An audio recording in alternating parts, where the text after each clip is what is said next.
The Triple Trio with Hutchi, Richo and RS Dye. It's Hong Kong racing with the blinkers off. Hello everyone, welcome to a huge edition of the Triple Trio. I'm Jason Richardson with the best seat in the house because I'm alongside the best form analyst in Hong Kong and a Hall of Famer in Sha Tin and Hutch. By gee, we've got a show today. Welcome. Yeah, thank you very much, Richo. Looking forward to the show. Special guest, which we'll touch on in a moment. But bit of a shame middle of the week that we didn't have the racing in Hong Kong due to the typhoon. So races were called off. They'll get them later in the season. But it just meant we could sort of, sit back and enjoy the glory from last week. We had a great day at the office at Happy Valley. It was a profitable day, and hopefully there'll be plenty more like it as we take a look at some of the replays. Oh, mega bonus, RS. That was your best bet as well. Welcome. Yeah, hi, boys. Lucky to win. Got an easy run in front and fell in, so that was a blessing. One went our way. Yeah, no, it was a nice performance. Hit the shot. Now, this horse was obviously placed in a VRC Derby a couple of years ago.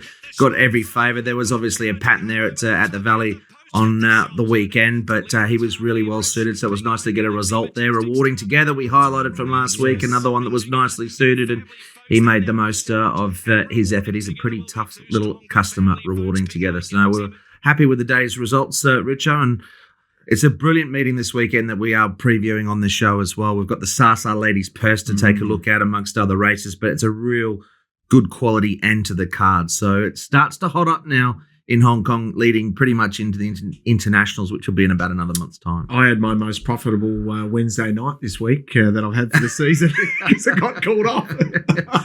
Wow, you've got to keep going. I'm a Sunday specialist and I absolutely love it. Hey, we've got a huge show coming up. We're going to burst out of the gates. We're going to talk about some big issues. Also, Sweet in Defeat. Hutchi will find us horses to follow in the future. Of course, RS Dye always has the number one segment that everyone loves, Genius or Slaughter. And last week, he was up and about. Oh, he was loving it, wasn't he? Yes, he was. Oh, he was passionate. We'll find you a stack of winners. And we have a special guest, a Hall of Famer that is just going to rock your socks. But first, let's burst out of the gates.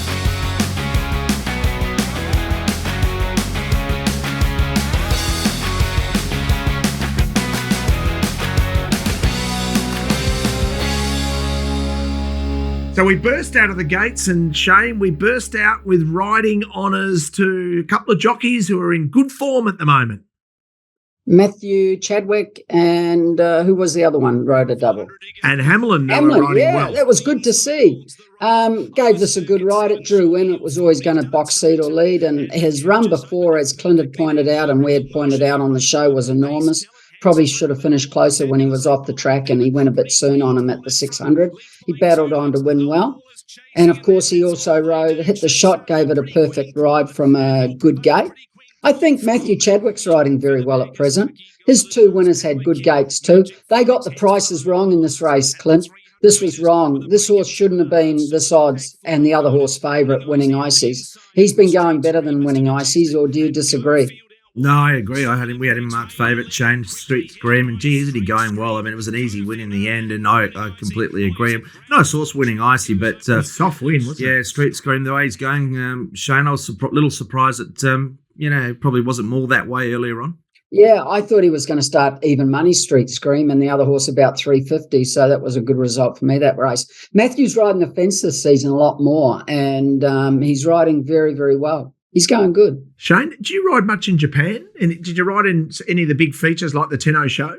No, but I rode in a couple of Japan Cups and a couple of World Jockey Series. I was actually one of the first to get asked there to do a contract back in 95. And that was when Olivia Palais went. And they asked me to do a 3-month contract to start it then, which I knocked back because it was during Melbourne Cup Carnival, more or less, leading into the Japan Cup. But racing there is fantastic. There's always 100,000 people at most race meetings, big race meetings, and the stake money's enormous. It is incredible, and their horse flesh is amazing. What about this Tenno Show, the Autumn Tenno Show, and the tearaway? Have a look at the lead, and Christophe Lemaire times it perfectly. Well, he does, but, he would have lost sight of storming down the outside now. 32.7 the winner ran the last 600, so it's got an engine off this sort of speed. And obviously the Panthassa, is it, who ended up just folding up late after a very brave ride, I thought was a huge run. And we'll see that horse in Hong Kong as well. But Shane, I recall doing a coverage with you on racing.com going back a few years when Lasketti Spirit and Brendan Afdullah took off down the back.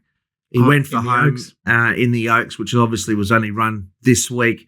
And I remember standing alongside of you and you'd say, that's a great ride. That's a great ride. He's done something a little bit different, and it was fantastic.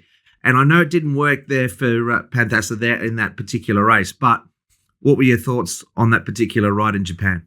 I was happy. I was actually watching it. I didn't bet on the race because I don't know the horses there, but I was hoping it would win and I couldn't believe that they let it get away so far.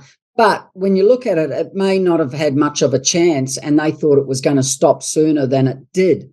But it's always good to see something like that happens on outsiders that you think can't win the race, do something different to try and win the race. And it nearly paid off then. I mean, it was amazing how I know it's a very simplistic way to look at it, but you think, oh, if you probably not a bad move, and maybe wait a little bit longer because he went a long, long way from home, didn't he? He was so far in front, you think they might not be able to 30 lengths at some stage. It was a bit like Lasketti Spirit, wasn't it? Who won the Oaks like that. And then Christophe Lemaire with Equinox nailed it right on the line. It was absolutely brilliant. And talking about staying tests, RS, what did you make of the Lexus Melbourne Cup?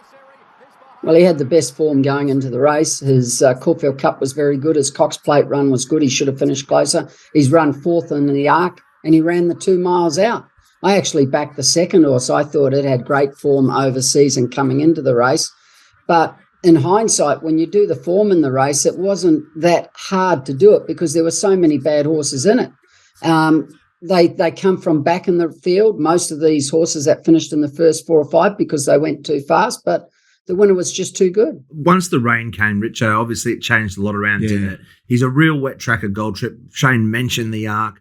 He performed well on a very deep Arc track that year. So he was really well suited. Like Shane said, he was the class horse in the field 2 years in a row where, near off top weight or, horses carrying that weight have been able to win. So sort of bucking the trend, I suppose, in recent years. But good performance. Deauville Legend has got a Hong Kong connection with Bon Ho. Yeah. I thought a very brave run. I think that the conditions really played against him. The last couple of showers really went against him. He really was looking for firm ground. I thought he ran really well. And keep in mind with Gold Trip, so he's the first horse in 99 years to win the race at only his second win in his career. So he'd won one race coming in. It's a good second race to win, Shane. It's a good second race to win, Shane. Definitely. There's no doubt about that. Hey, Richo, everyone that run me, I just gave them numbers. I said 17, 1, 24, and Deauville Legend. What was that, 6 or 8? So after the race, I'm getting all these texts. And actually, I lost on the race. I backed the second horse to win, and I took a lot of trifecta, so I'm not saying I won. But I got all these texts from people, and I'll show you one photo I got. Look at this. You like this? I've got girls sending me photos with money saying thank you. You can see why we want to move up and live next to Shane, can't you? You know what? I've been saying this time and time again, Shane. This is your world. We just live in it. He likes that. I love the fact that he's tipped first, second, fourth and fifth. And I said to him before the race, mate, what do you like in the Melbourne Cup? He said to me, I haven't been doing the form. I don't know. I've been spending a year on it. I actually did the form the night before and the morning of. The night before, that was it. Any story you read in the paper a week ago when I said a horse could win, I had really no idea. I was only guessing. But the night before, I started to do it. And the more I did it, the more easier it became because you could rule out so many. So I don't know how I lost, but I lost. Feel free to text your bald mate into the future, will you? Hey, Hutch, let's get Sweet in defeat. 6th generation, Miraculous Honour, Super Sunny Sing and Regent Glory all in a line. He's going to dig into an empty hole here because Super Sunny Sing has grabbed him, but Super Sunny Sing.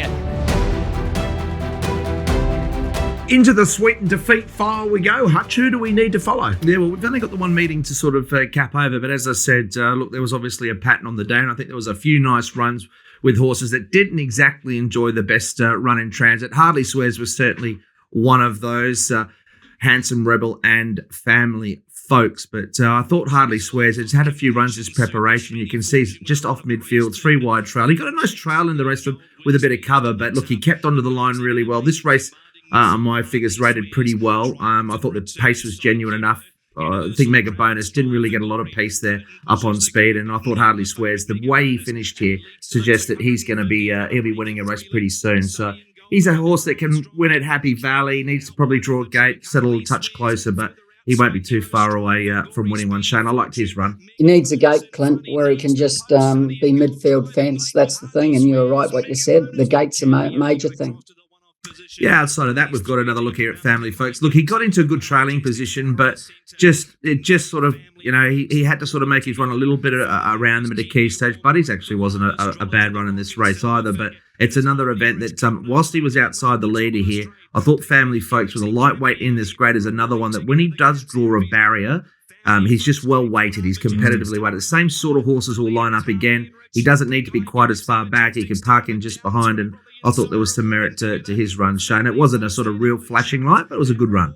Yeah, no, he ran well. Winner's just too good. Got a good ride, and he loves Happy Valley, doesn't he, that horse? Yeah, he does. I love your sweetened defeats. I've been monitoring them a bit, and we're getting some winners there, so we might need to add that little, stats to Hutchie's honkers, because the sweetened defeats are ending up nice victories. They are going okay, but what you need to do, what makes it a little trickier in Hong Kong sometimes is you need to draw that barrier that Shane mentioned. Correct. So you can be on the right horse, but it's also just got to marry up with where they are in the next race. You're always sweet and defeat, my brother.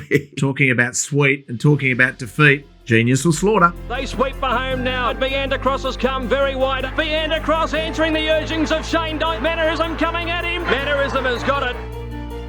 Daring tactics by Shane Dye. He's got Octagonal in full flight on the corner. Bold tactics by Shane Dye are going to pay off, and he pinches the Chipping Norton. RS Dye, your time to shine, my furry little friend. And we start with Genius. Who caught your eye? I thought this was a good ride from Luke Ferraris on Smiling Time. Now, if you look, he misses the start on purpose and goes to the fence. The fence was hot this day, so you had to be on there. There's a few things I want to point out. Someone said to me, Bright Kid should have won. Matthew Chadwick, who's in front of him, should have stayed on the fence in the red and yellow, but he was committed to come right off the fence when he did, and I'll show you why. The horse that should have won was the horse running last. Cheddar Pins, is it?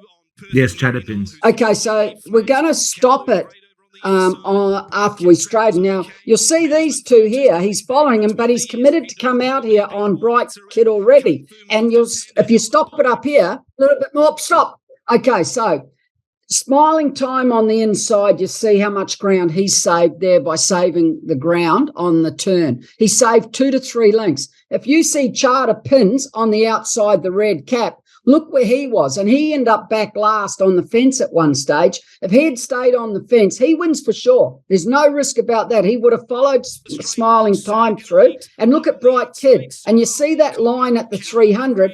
The other horse has made up that much ground on him, and it just tires in the end. But it wasn't Matthew's fault that he come out. It was the horse in the blue colours who's running 4th or 5th. He moved out, and as Matthew come out, he took him with him. So he was a bit unfortunate, but if he had stayed and waited about 1 more second, he would have cut inside of him, and Bright Kid wins the race. That's a great race to see what can happen from the 600 to the 400, how you can get different results in a race. So if Charter Pin stays on the fence last and he shows more patience, Vincent, but you can't blame him for going round. But the only problem was the fence was hot. You could not go around a horse under any circumstances out wide last Sunday. It was just so hot fence. But I think you can understand now how much they save, and it wins the race. And that's a great indication there, Richo. And you've been saying about this time and time again, Shane, horses that get back, you've got to just chance your arm, especially on that track and that circuit, chance your arm, ride for luck and cut the corner. Well, you save up. See, if Chartered Pins had done that then and waited behind Smiling Time, he definitely wins the race. There's no risk. I've watched that many a times, and that's a classic example. But sometimes jockeys just can't be that patient. They're worried what can happen. But I honestly think stewards understand that now. And the more you see things like that, the more they understand. And you're seeing it now. I remember the first time you said to me, Richo, you'd rather a horse going round them getting beat than one cutting the corner being unlucky. What do you think now? No, you've converted me. Well, the other thing, though, that's got to be taken into account is what Shane said about the track. Was it playing a certain way? Yeah, it was where you needed to be. On a different day, you might want to go wider, and the fence might not be any good. And we get a little bit of both, but No, that's true, Clint. You've got to ride to bias the tracks. And I've always said that to jockeys. That's the most important thing. And a lot of Aussie jockeys pick that up straight away because they're used to riding on biased of tracks, whereas the Brazilians and the South Africans don't ride on as many biased tracks until they get to Hong Kong. And Hong Kong's not that biased compared to Australia, whereas they are really biased in Australia. So it's a learning process. And sometimes you got to track up, like Zach 2 weeks ago on the dirt on that horse I pointed out. Sometimes you have to track up wide.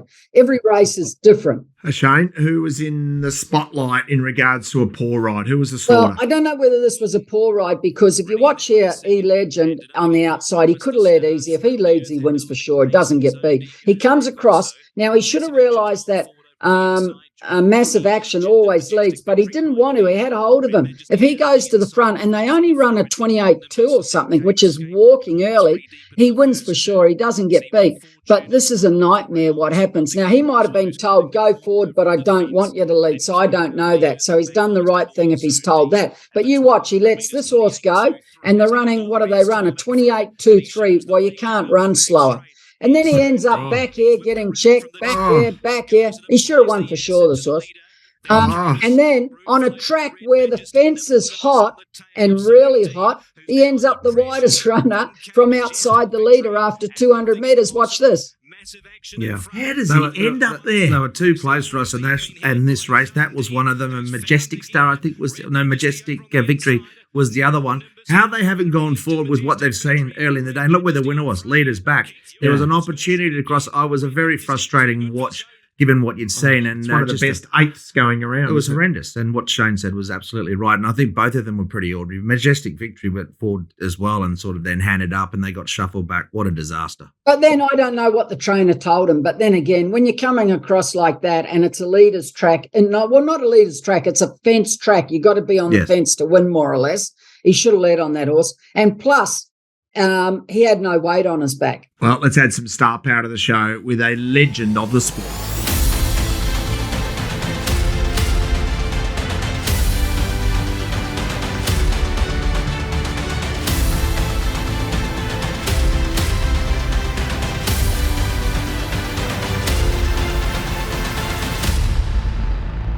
Well, we're adding some star power to our show, and it does not get any bigger than this. Over 5,000 winners worldwide, 11 wins in the Breeders' Cup, 3 Kentucky Derbies, an American Hall of Famer, an actor, an analyst, one of the all-time greats in Gary Stevens, joins us on the Triple Trio. Gary, it is simply a pleasure to chat to you. Where do we find you at the moment? Well, you'll find me in Lexington, Kentucky right now for the Breeders' Cup. Starts tomorrow. Here in about 16 hours, I guess, we'll be in action. But I've just got to say, you are the only country that I have never ridden in, Australia. I actually took off of a Melbourne Cup winner in Jezebel years back, and totally ashamed of that. And I've never been to your beautiful country. So hopefully one day I can come. But Lexington is happening tonight. The town is crazy. And I know we've been trying to hook up on this communication for quite some time. But I'm here and happy to be with you guys, speaking with you. Gary, I haven't seen you in a long time. And thanks very much for joining the show as well. And whilst you haven't ridden in Australia, I know you've ridden against many people from this part of the world, including Shane Dye. I might bring Shane in just to say hi, because it would have been a little while since you two have seen each other as well. I'm not fussed on Gary. He corrupted me, you know. He did. He started my gambling problems off. Really? Yeah. So I rode in back in about, 86 or something like that, in Hollywood Park. I went there for the Hollywood Gold Cup. I was about 20 and Gary was a few years older than me. And there was 5 days at Hollywood Park there with the Hollywood Gold Cup on the Sunday. Gary rode 15 winners that week. I think I was there, and he was a superstar. And he said, "Do you want to go to Vegas tonight?" And I had to fly back the next day to Australia, but I'm not going to knock up a chance to go to Vegas. He said, "All of us boys are going to Vegas." And there was Willie Shoemaker, Chris McCarron, all the leading jocks like Pat Day and everything. And remember, it was your convention. Yes, it was the Jockeys Guild convention, of which Shoemaker was the president at the time.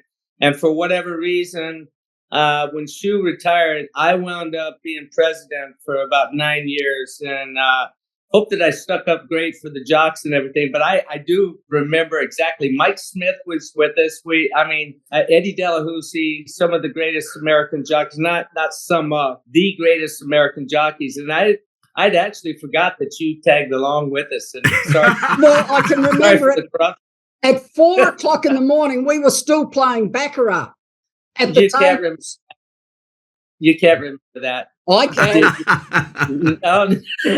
I don't forget casino stories, mate. That's important. I think I was actually teaching you how to play Baccarat. Well, I don't like Baccarat. I'm a blackjack guy and a horse player. But it was fun anyway. Oh, that was back in the day. Gary, we just wanted to touch on some of the times, of course, that you spent in Hong Kong as well. And I've got fond memories, as does Shane, of course, of you riding there and just what an impact you had on the Hong Kong scene. Can you tell us about the Hong Kong riding experience from your perspective as quickly as you can? Well, it was totally different than anything I was used to in America. I'd ridden in Europe a couple of times on a couple of occasions, but it actually made me a better rider, my continuation. And I'll tell you what, any young rider that's out there, any chance that you get to travel internationally and ride in the different jurisdictions and learn different styles, that's what I learned in Hong Kong. And I was fortunate enough to ride some very good horses for some great people. John Moore was a big supporter of mine, and I was under contract and not real comfortable with the contract I was under, but I was riding a lot of outside horses, had a lot of success. But being in the room with the boys and, it's a melting pot, just like Hong Kong is. You've got the top riders from every jurisdiction in the world, but there's only 33 jockeys that are allowed in. So, it's you're going to learn from the best of the best. You learn to ride tight. You learn to ride right, and anything you can pick up, I use that to my advantage wherever I travel throughout the world. And I enjoyed my time over there. It's fast paced, and I've taken enough time. I know you guys are running short. Gary, I did a story about 6 months ago for the papers here, and I rated you number 2 best I ever rode against or saw. I put Lester Piggott as number 1. I could work out why he was so good with the way he sat and his whole weight over the top of the horse. Why do you think you could cover ground in races and horses kept going, whereas for other jockeys, they wouldn't keep going? What made you so good with your balance and everything? What was it? What do you think it was? Because horses ran for you. I think the biggest asset I had, you're a student like I am, and I study today. Even though I'm retired, I study riders' angles, and I know when horses run for people. But I think that Bill Shoemaker said one of the greatest things to me. He took a liking to me, took me under his wing when I was young. I was in my early 20s. And he said the most important thing is to be a good passenger. And Bill Hardtack, who was a legend as well, he had told me about riding different type of horses. And he said, when you're riding cheaper horses, he said, when they want to run, let them run. Don't stop them from running. When you're riding good horses, you can turn them on and off like a light switch. But when it's time to go, just stay out of the way. Be a good passenger and be effective when you need to. And when a jockey's effective is probably in the last 100 meters of a race. I mean, you can do anything and everything you want. But when a horse starts getting tired, when they start laboring, any confidence you can give them, picking them up and become one with the horse, then you can get that extra little bit out of them. I don't know. I think looking at your face right now, that's making a little bit of sense to you. Yeah, no, I understand. But, you weren't overly strong in a finish, but they kept going. And I think the classic example of that was, I think it was Silver Charm, was it, in the Dubai World Cup? Michael Kinane come at you and was going to go past you, and yet you found something, and he's so strong in a finish, and no disrespect, because I think you're great, but you were never actually strong in a finish, but they just kept going and going and going. You know what I mean? It was incredible watching you. Well, see, that's where we differentiate in the European style and the Australian style of you considering me not being a strong finisher. See, we are taught what I was taught from legendary people is to be able to finish and have a glass of champagne set right between my shoulder blades and not spill a drop. Now, you try that. You get Lester Piggott to try. He'd spill every ounce of a bottle of champagne between the shoulders. So physically, from here up, I was a wrestler. I am quite strong. But my body didn't move from the waist up. It was all power from the shoulders, that bop, bop, bop, bop. On both sides, you're punching, but my body is not getting the horse out of rhythm while I'm doing that. I'm staying stationary in the above the saddle with a glass of champagne between my shoulder blades that I'm not spilling a drop, and that is what. After the race, did you drink that champagne? Hell yeah, you drink the champagne. Hey, Lester always found a bottle to drink, even though he dropped the glass halfway up the street. And he found it for free. Yeah. Now, I didn't mind you not strong. I know how strong you are, but just in a finish, a European or with any American, it is actually. We seem to use the stick more and try and get the best out of them. And when the European hits a horse, they really hit them also. Whereas Americans are very polished and boom, boom, flat, as you were saying. We saw it back in the day. I know we talk about Frankie Dettori a lot, though, Gary. And Frankie, of course, went there as a young lad. And I understand he's going back to California now. And he changed the way that they rode in Europe as well from that perspective in terms of riding toe in the iron, a little bit more American style. Yeah. And it became very in vogue at that particular point in time. Yeah, well, actually, the first rider to do that was Cash Asmussen when he went to France. He changed the French way of racing, and now we've got Flavien Prat, we've got Julien Leperoux. I mean, they've changed the map of racing in Europe with the style of riding, with the toe in the boot and or in the stirrup. And tell you a quick story here. I was riding Beholder. It was 2018, and Flavien Prat, he'd spent a couple of winters over here and everything. It was actually 2016, and I got a text from Richard Mandela, and he said, "Hey, can you stop by the barn real quick?" And I'd worked a piece of work with Beholder the day before, and I'm thinking, "Oh man, did I rub his shoulders? What'd I do? He's gonna get after me about something." And so I walked into his office, and Richard's sitting at his desk like this. He's got his glasses on. He pulls them down, and he slides a piece of paper over to me. And he said, "Can you sign this?"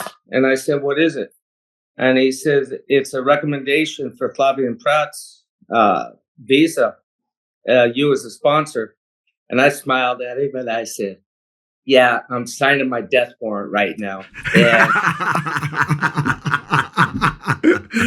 Hey Gary, I was telling my kids about the fact that we were going to interview you, Gary Stevens, the great jockey, and they were like, "What are you talking about?" And then I had to tell them it's Gary Stevens, the famous actor who rode in Seabiscuit, and they all knew you then. Tell us about that experience. Well, it was a great experience. It changed my life. It took a year of racing away from me, but it was well worth it. I was just at the world famous steakhouse just now, and that's why we were having problems getting connected. Jeff Ruby's Steakhouse, and Bob Baffert was in there. As a matter of fact, Shane just ran into a couple of your Aussie guys walking out that you actually I can't remember the name of the horse. You want a Cox plate for the fellow and stuff. I should remember, but they all wanted a picture, so that's why I was late coming on. But if it wasn't, look, when I walk through an airport, people don't say, that's Gary Stevens won 3 Kentucky Derbies. They said, that's the guy that was in Seabiscuit. Yeah. Mate, Gary, I put on Bold and the Beautiful every day, just hoping one day you're going to be on there and getting a decent paycheck from now on. Any chance of the Bold and the Beautiful? All the young investors. Hey, we can connect. We can work something out. We'll work something out. I negotiate. You negotiate. I know you well. You've been to Vegas. I've been to Vegas. We'll talk. We'll talk.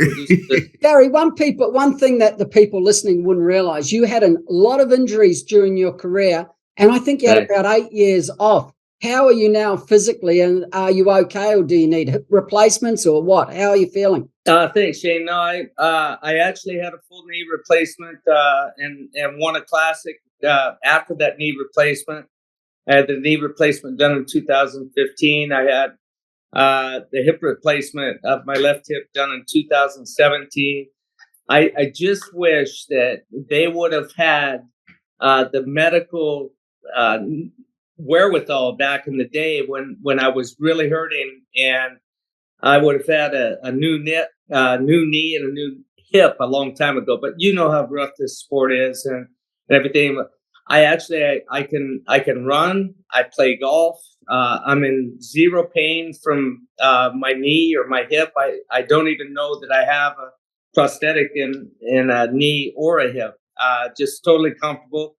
I don't ride because of my neck injury. I had a quadruple fusion in 2018, and because of that, I was a millimeter from being a quadriplegic, and I'm just gonna keep my feet on the ground and hit the golf ball the best I can, which is not very good. So, what about your body, Shane? You got to enjoy your life from now on. That's like me. When I gave up, I gave up. You know, you got your kids to look after. You got your third wife to look after, just like me, probably going to have one soon. So you've got to look after them, mate. Well, here's the deal.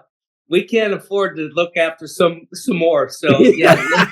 That's why I'm single, mate. I've had 2. He's rarely single, I can assure you, Gary. Hey, just quickly, before we get to the Breeders' Cup, because we love your insights there, I think everyone would love to know the best horse that you ever rode. We saw Thunder Gulch. I mean, you won 7 Grade 1s and Beholder, 6 Grade 1s and Point Given and Serena's Song. So many great names. Who was the number one? It's 2 different tales, and I'll do it real quick. I mean, my favorite of all time is Silver Charm. He wasn't the best that I rode, but he was my favorite. And the reason for that, he was a blue collar worker, man. He'd just show up, and when I would ride work on him in the morning, you wouldn't know if he was a $10,000 seller or if he was you damn sure didn't think he was a multiple Grade 1 winner and Kentucky Derby winner. Missing the Triple Crown by a neck. But on the given day, when I won the Pacific Classic on Beholder, on that particular day, no horse that I ever rode in my career could have conquered her on that day. And that's all I have to go against, because we're talking about sprint races, turf races, dirt racing, different things. But Beholder, she stands in her own paddock. Yeah, remarkable horse, the mighty Beholder. Let's talk Breeders' Cup.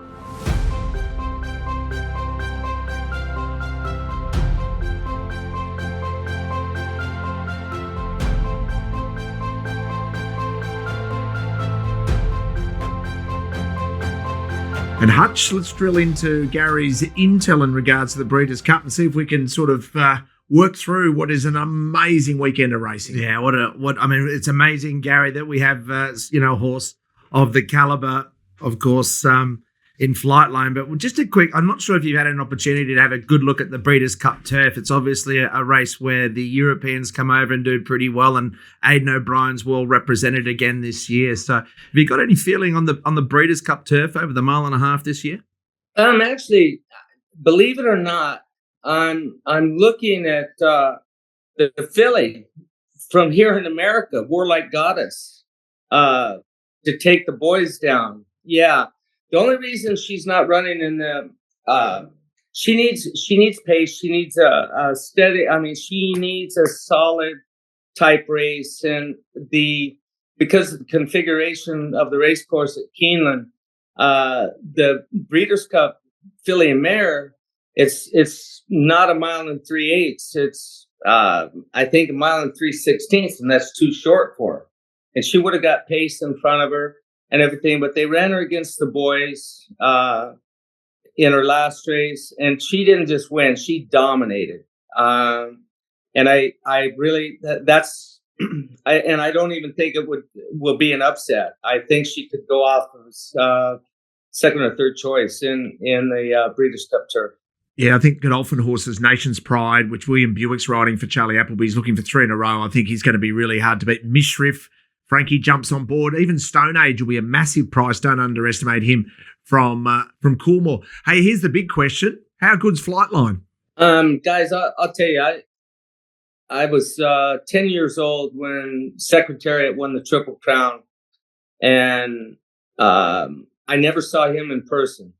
I've been up close and personal with Flightline. I've never seen anything anywhere remotely close. I'm jealous that I mean, if I hadn't signed those papers for Flavia and Pratt, who knows, he'll be riding right now. But what you're seeing right here in the Pacific Classic, I mean, these are true Grade 1 horses that he's beating right here.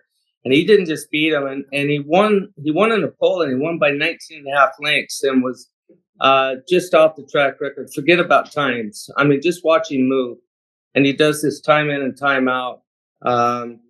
He's the best I've seen in my lifetime, and I'm just jealous that I couldn't sit on his back just one time.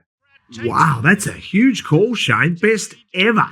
Oh, well, he is. You only got to look at him. I always say Frankel's the best, but he's probably equal with Frankel on what he's done, if not better. And they're the best two I've seen in my lifetime. It's a great thing for racing, Gary, to have a horse like this. We need people that get behind the sport. We love champions, and I mean, it's so good for racing. Good, yeah. And what Shane just said about Frankel, I mean, I've been fortunate enough that I've been able to watch Flightline train in the mornings in California and enjoy it and watch him run.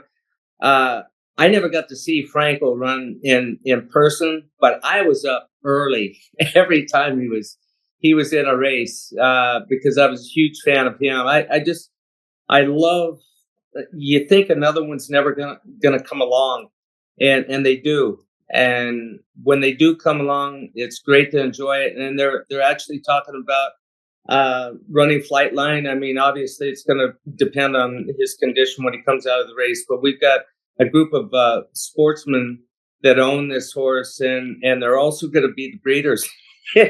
And it's great for the game, and we need it.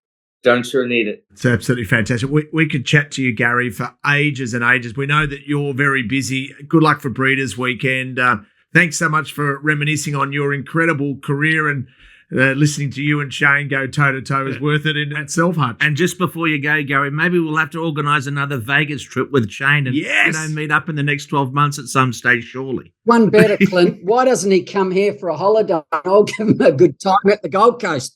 That's what I'm talking about. I've never been to Australia, and I've been waiting for the opportunity. So the ticket's on you, Shane. I appreciate it. Come when there's good races, like in Sydney or Melbourne or whatever. We'll go, show you around, and then come to my place. Gary, can you believe this?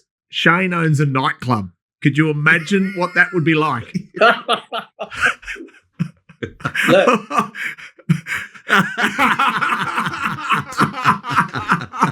Gary, I can't catch you, mate. Sorry, you've got me beat on that front. Three's plenty. I thought 2 was enough. And Gary, you are sensational, mate. Maybe we'll bring you out to the Magic Millions in January on the Gold Coast. You'd be a big hit there. Thank you so much for your time. Good luck for Breeders' Weekend. All right, guys. Thank you. I enjoyed it. Appreciate it. Brilliant stuff. The one and only Gary Stevens.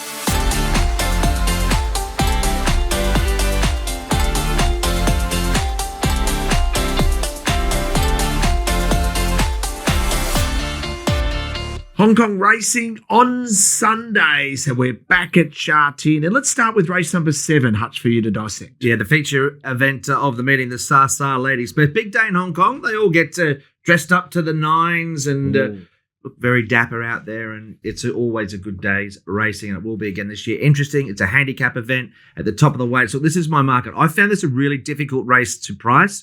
I've ended up with Beauty Joy's favourite. He might be shorter, but I think if he is, I'll be probably betting around him depending on where some of the others land in the race. There's a lot of horses getting significant weight off him in this contest. The ones that interest me in particular are Savvy 9, who should map nicely.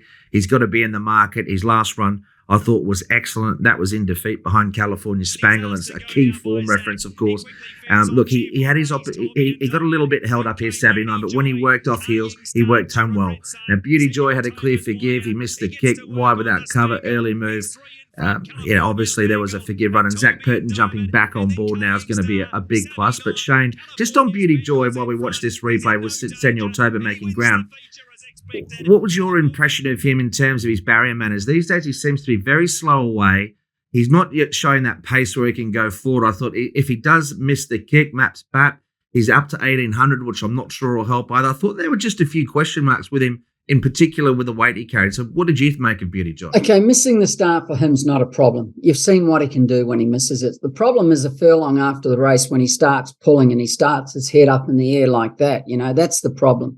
Zach knows him, and Zach seems to get on with him pretty well, but he still pulls a bit. If he relaxes, he's the best horse. He's the horse going higher, but he has to relax, and I don't know whether he will from the gate. There's no pace in the race. I can see King Ying Star getting a very soft lead here, Clint, and I know he's got 135 pounds, but if he gets a soft lead and it's an on-pace track or leader's track, he's going to be hard to run down. Yeah, I think that Kaying Star will run well. I'm just the barrier.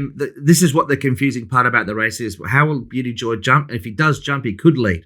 But if he doesn't jump, and he hasn't been jumping that well, where does he end up? And I know he's got a good turn of foot, but to reel in some of these with a softer run and transit won't be easy. So that's why I think Savvy 9 looked a good chance to me, Shane. I think he can bounce, put himself in a spot. Excellent Proposal was a good run in that race as well. And you've got a horse like Turin Red Sun that also maps well. So this for me is a race, the Sasa Ladies Purse, where I think the map is a really important factor, taking into account what Beauty Joy can potentially do wrong. Now, I think the market, like I said, will rally around him. The fact that Zach has won 5 of 6 on him, that he's second up, that is obviously it's a sponsored race by the owners of the horse as well on the day. They've got a host of runners. So I think there will be some support there. But if he comes up favourite around that price, I'll probably bet around him all the same. This is where you have to be really committed to your prices. So, say, for example, you've priced Beauty Joy roughly at $4.40. Yeah. So if he's at $3.50, you have to sit and watch him, even though you've rated him on top. You have to sit and watch him go around. I'd be happy to bet around him if that's what happens. And it's a good lesson for punters, I think. Yeah, I think so, because you got to assess them on their chances of winning, and if he comes up shorter than that, and so be it. Because I think there are elements in this race that pose him a risk, and Shane's also sort of agreed in terms of tempo where that could be a problem. Of course, that could be blown out of the water if he jumps on terms and leads for fun. That's right. Who you got on top there, Shane? Nothing at this stage. I'm like Clint. I can't work it out. I don't know what to make of the race. I could even have King Ying Star on top and go with him because he's going to be in front getting a soft lead. But I find it a very hard race. Even Senior Topa, who you wouldn't think could win, he ran well the other day. Clint, his run was all right. There was excellent Proposal run all right. It's a tricky race. What about Money Catcher, Clint? Could he finally get one? Yeah, well, he could, I suppose, but we do like to call him the money muncher. But Senor Toba, what I thought about his run, Shaman, I watched that replay. He got moving when at the right time for a horse that gets over a bit of ground first up. So I think making that long sustained run on him actually helped him. Yes. But what you should note from last preparation is second up, he went to a new figure. Joe rode him that day on his way to the Derby, and he really improved with a run under the belt, Senor Toba. So he'll run well. It's just, and the 1800's better, but I think there's a couple others here that'll just have a better turn of foot. So Zach Burton goes into this meeting with a lead of 17 in the premiership over Vincent Ho, and Zach rides Eremo in race number 8, the next race for us to assess. Yeah, this would be, he's going to be a good chance. Zach's got a lot of good rides. In fact, he would have been unhappy that he missed the meeting on Wednesday because it looked like he was going to have a field day there. But the leading chances in this race, obviously Eremo with winning form, amazing victory, is bidding for 3 in a row. but it doesn't really end there. They are the principal chances, and I will have Eremo as the on-top selection. But I thought there were a couple of horses here that could run well. One of them, Shane, I'm not sure if has caught your eye, and we'll touch on in a moment, is California Redwood as we take a look at Eremo's win. Shane, Eremo's win, look, he gets a similar run again, doesn't he? He just jumps from the gate. Zach probably puts him in a similar spot, and if he holds his form, he'll be tough to beat. He does. The horse that ran fifth, I think, can go better. He pulled up with mucus last start, Popper. He ran very well first up in a form race that may not have been that strong, but it didn't go too bad. And from gate 2, he's going to get a lovely run. If he hasn't got mucus, he can definitely improve. But amazing victories getting up in the ratings now, but he's got a chance, of course. California Redwood's the interesting runner, Clint. He's going very good. Yeah, no, I think, and his trials were good. He actually had 3 runs in his only preparation in Hong Kong. First one was on a wet track. He ran well. All of his runs rated reasonably well for me. I just wasn't sure what Matt Chadwick would do from that gate. I think there's a sign of intent here with Tony Cruz, 1,400 first up, because he didn't have a lot of speed over 1,200. I think Tony's thinking we'll put him in a 14 where he can probably get into a better rhythm and be a little bit handier. And the other one that's a good value runner for the Cornellas, I think, is Trader. £10 off the bank. I know not many will like him coming off a dirt win, and he's well exposed, but he is absolutely flying this preparation, that horse, and he'll jump and go forward. He'll be there for a long way. So my play there would be number 6, Eremo. I actually think the value in the Cornellas will be down the bottom. Trader and California Redwood are the 2 that I'd be happy to certainly include, and potentially Casa Papa, as Shane mentioned, is another one that could run. There's another one there you haven't mentioned, boys. All Riches from gate 3. He'll definitely go better than the last start. Derek's back on him. Goes well for Derek. Gate 3, he'll be in the first 3. I think Trader will lead. He'll definitely run well, All Riches. And then we go to race number 9. The question, he goes up 11 rating points. How good's Beauty Eternal? You don't see what this horse did on debut in Hong Kong very often. We saw actually during the week a horse win at Flemington that did win very impressively in 55-1, a horse called Joyful Fortune, which everyone sort of took their breath away. And this horse is another one. I know that Patton was in his favour first up when he was wide without cover, but he still sat 4 wide without cover. He came down the right part of the track. You don't do this, Shane, unless you're very smart. No, he is. He's going higher on this run. There's no doubt about that. I like him a lot. He's going to be very hard to beat, but he's going to be very short. Everyone's seen it, and they're not going to miss him, Clint. He'll be $1.60, $1.70, I would think. It's a handy race, but no, he was emphatic in that performance. And I like the fact, Shane, there's good speed in the race. So we've got a couple that will roll forward in this event. You've got Wine and Wine, you've got Super Fortune, there's going to be genuine tempo. I think for a horse like him, it's a real positive. It should help him sort of just blend in midfield, ride for a little bit of patience. And then if he lets down like he did last start, I think he'll be hard to beat. But what's his breeding? Beauty Eternal. Beauty Eternal is by Star Spangled Banner. Yeah, there's a bit of a little bit of choisir about the colouring and the like. I think G1 Goldmines had a little look at Beauty Eternal. One for the queue in that race is Good Buddy. His last run was good. They went back because there was a lot of pace in the race, and he had an outside gate, and he can go back at times. And first up, they went forward when there was no pace, and he won. And his run the other day was very good also. He can definitely place Good Buddy. Yep, and he made a sweet in defeat file, and he'll be a main Cornella. There's 2 horses in this. There's only 2 you need. Beauty Eternal, if you're looking to extract some extra value in the penultimate race, you take Beauty Eternal 1 out and an exacta with Good Buddy, and Science Patch is the other one that comes through the form around Packing Treadmill. I don't mind that form, Shane, and I think both of those look the main danger to my eye. Just going back a touch, so that G1 Goldmine and stuff that you touch on a lot in regards to pedigrees, etc., analysing. We saw that a lot with Derbies and Oaks in Australia recently. You can use it a lot in Hong Kong as well. It's a fantastic tool because, some of these horses, you're not sure where their real sweet spot is, Richo, and you'll need to know, is this going to be at the end of their stamina limitations? And predominantly in Hong Kong, we're talking about sprinter milers, but it's just something that you can use where you say, well, is he going to be suited in this distance range? How far do I want to follow him? up in class over his preferred trip. And yeah, I think it's a great tool. So it is definitely something to keep on board and keep in mind. And then we get to the last race, and I look at you and I say, mate, we are so far in front. We're just going to do we double down, or you say rest, big boy? This will be one of my better bets on the card. Double down. Double down. Late in the day at Sha Tin, I am very keen in the last race on a horse by the name of Sight Spirit, who hasn't drawn great in barrier 11, but I don't see a lot of speed in the race, actually, and I'm hoping that John Size reads it the same way and says to Alexi Bedell, Alexi, go forward and sit prominently in the run. This lead, not necessarily up for grabs. I think Keefe will probably lead with D'Souza from gate 3, but if he can go and park outside him, he'll run very well. Now, Keefe here, Shane, was brave. He'll be second up. He'll be fit. Of course, Galaxy Witness comes through this form reference as well. And Galaxy Witness is a good chance, but his lack of early speed starting to, I think, prove quite costly. But I think Keefe's a real improver, first to second up. Very interesting race, not an easy race. I like Keithy because he's going to get that easy run on pace. You know where he's going to be. And if you watch his run last year, second up, he went really well, even though it was 1,400. I'm not knocking Sight Spirit at all. He could get a nice run also if he goes forward from the gate. And he's got plenty of time to go forward. You know, it's a long run to the first turn. But it's a bit of an open race. Like Galaxy Witness, people are waiting for him to go boom.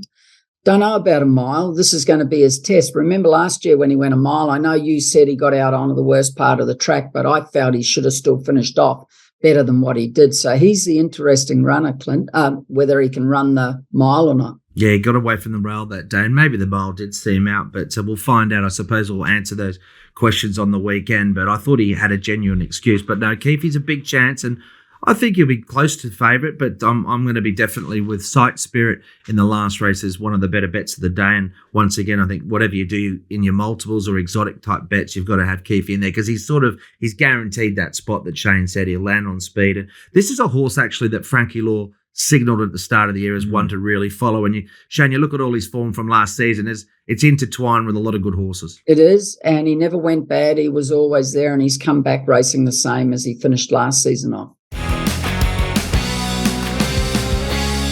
HutchiesHonkers.com is the best thing you can do. Subscribe and Hutchie will steer you through the day and it'll pay for itself tenfold. What your best is in the last? Best is at this point in time. And of course, we go through the rest of the meeting a little later in the week. But Sight Spirit will definitely be one of those plays, I think. And as I mentioned, with Keefe, we'll have a Quinella and different exotics. Beauty Eternal is the lead off in an Exactin. I think Good Buddy and Science Patch. So in race 9, that will be number 9 in an exacta with the 6, and I think it is number 12. And outside of that, it's a very competitive Sarsars race. So I think that's pretty tough, but definitely Eremo will be a big chance as well. And as I mentioned, with Trader California Redwood in, I think it's race number 8. So good way to finish the card, Shane. It's a really competitive day, I think, late, and there's some nice horses going around. There's a couple of nice racing. Yep. Okay, could I possibly put the arm up your back and just get you to steer me into one RS Dye? I'm going to take you 2 on. Why not? I'll go Keithy in the last. How's that? And then I'll go, so there's 1. Keithy number 2 in the last. I'll take you 2 on. And let's go the first race. Smart Leader. Been out of form, trialled all right the other day. He gets his chance to win. His last run was pretty good, actually. And he's got gate 1 with Zach on. Class 5, 1,200 metres. If he can't win here, he's in trouble. He gets his chance to win. I like it. You're smart, and Hutchie's a leader. So race 1, number 3, Zach Purton in the saddle. Where does that leave you? Nate, I'm just the glue that brings you two together. That's my only role. Richo, I've got to tell you something, mate. Uh-oh. Yesterday, I put the TV on every day to see at the races and whatever. I love watching that head of yours go round on the TV. I put it on, there's no you. I go Channel 10, I go racing.com, I can't find you. What's going on? Have they woken up to you or something? A, they've woken up to me, and B, I'm blackballed from Flemington. But then at night, I've got the cricket on. Who pops up at the cricket? Me. You. I go, at least I get to see him. Another day goes by, I've got to see him. Oh, you're a beautiful man, brother. Hey, I absolutely loved your chat with Gary Stevens. That was something that I'll never, ever forget. And I'd love to see him in Australia. I think it's fair to say, Shane, he'd be a hit, wouldn't he? Of course he would be. He's a superstar. There's not many superstars in the world in sports professions. You have a few, like Frankie's a superstar, Ryan Moore's a superstar. Gary Stevens is the superstar from America. There's no risk about that. And you should get him here for the Magic Millions. And I'm sure, Richo, if anyone can make it happen, you can. Richo can make it happen. Oh, okay, I'm onto it. Hey, great show, team. Well done, Shane. Thank you. See you, mate. See you, boys. Good on you, Hutchbuster. Great stuff. Hope you enjoyed the triple trio. And guess what? We'll do it all again next week.